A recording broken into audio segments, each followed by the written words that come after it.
And I believe the progress that we have made in the partnership sets us up well for the new world order. Davos, we know there's the big housing speech. What else can we anticipate? There's also going to be some look at the new world order that President Trump is creating.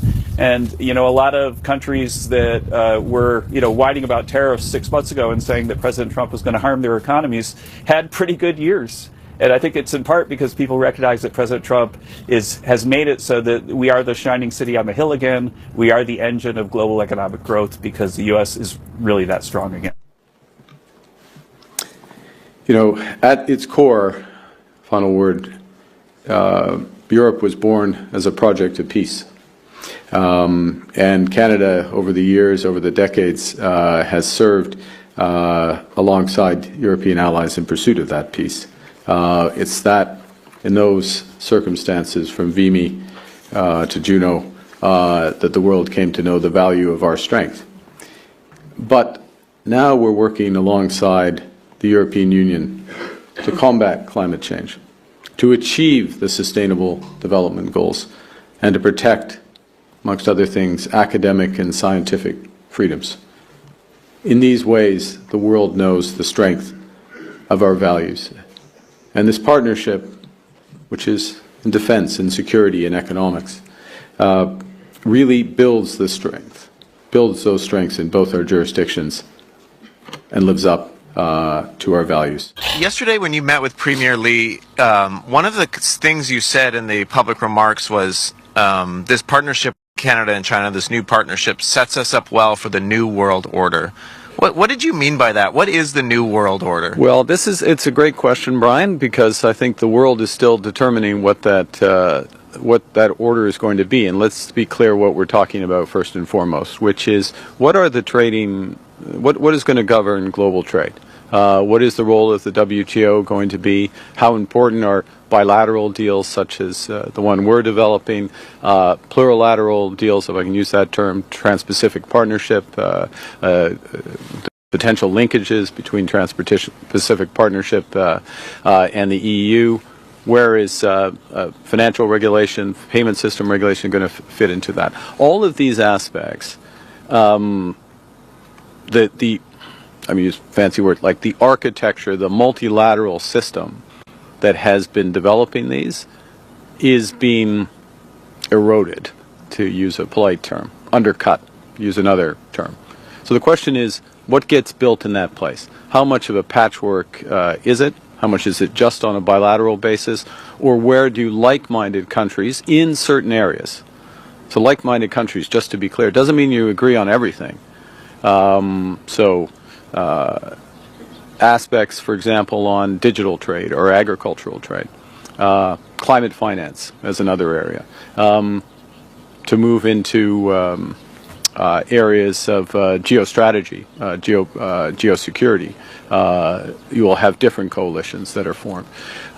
So what this partnership does is in areas, for example, of clean energy, conventional energy, agriculture, as we were just talking about, and financial services, which we've talked less about, but the evolution of the global financial system, the role of the renminbi over time, the evolution of cross-border payments. I know it all sounds very dry, except for your organization, which I think takes an interest in it. These are important elements of how the system is going to work. And look, the expectation is that rather than these being developed necessarily through the IMF, WTO, and other multilateral organizations, it is going to be coalitions that develop them not for the world, but for subsectors of the world. Canada and Mexico do well, but the problem is we don't need their product. We don't need cars made in Canada. We don't need cars made in Mexico. We want to make them here. And that's what's happening. Everybody's moving here. From Canada, they're coming here. Canadian Prime Minister Mark Carney is in China on a historic 4-day visit, the first by a Canadian leader in nearly a decade, seeking to repair strained ties and reshape Canada's global trade strategy amid growing tensions with the United States. Arriving in Beijing, Carney declared that a new strategic partnership between Canada and China could position both countries for what he called a new world order, arguing that the global system has fundamentally changed since Canada's last high-level visit. Chairman Zhao Leji, for receiving me, my ministers, and our delegation. This is indeed a very important meeting and the most auspicious start to the new year and to a new era of relations between Canada and China. We're heartened by the leadership of President Xi Jinping and the speed with which our relationship has progressed in recent months. This sets the stage for these important discussions on a wide range of issues where we can be strategic partners, from energy to agriculture, to people-to-people ties, to multilateralism, to issues on security.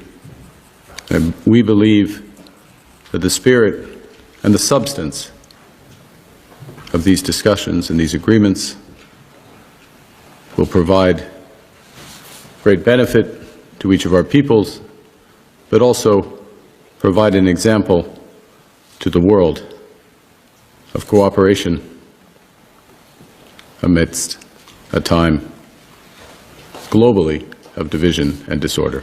That remark sparked backlash at home. Conservative MP Blaine Calkins blasted Carney for discussing a new world order with Beijing, accusing the government of cozying up to an authoritarian regime. Mine is the first visit of a Canadian Prime Minister to China in nearly a decade. The world has changed much since that last visit.